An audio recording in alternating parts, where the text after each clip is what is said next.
સાંભળો છો? આજ સાંજે મને પકોડી ખાવા લઈ જશો? બે દરરોજ સાંજે તને પકોડી દેખાય છે. તમને રોજ વડાપાઉં દાબેલી નહીં દેખાતું?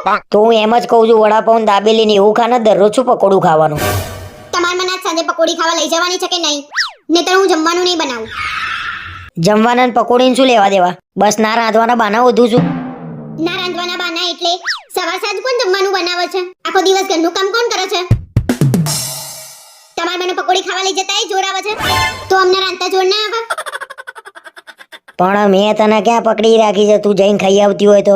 એક તો પેલો પરસેવ વાળા હાથે આમાં પાણી હલાવતો હોય ને મને જોવું નહીં ગમતું. તે તમારે ક્યાં ખાવાની છે? તમને મને પકોડી ખાવા લઈ જતા જોર આવે છે? પણ ઘેર બનાવતી હોય તો હું એ ખાઉં કોક દિવસ. શી ખબર શું મજા આવે છે બાર પકોડીમાં. ઘરે હમણાં જ પકોડી બનાવી હતી, મજા નથી આવી. જોયું તું ને? બાર મજા આવે છે અને બાર ટેસ્ટી આવે. શી ખબર કયા મસાલા વાપરતા હશે? કોઈ મસાલા ના વાપરે, બધા નેચરલ મસાલા. મુકોન તમારી ગંદાતી વાતો. ઘણી જગ્યાએ સારી મળે છે અને બે ચાર જ એવા હોય તમારા જેવા ના આયા તો વગરના.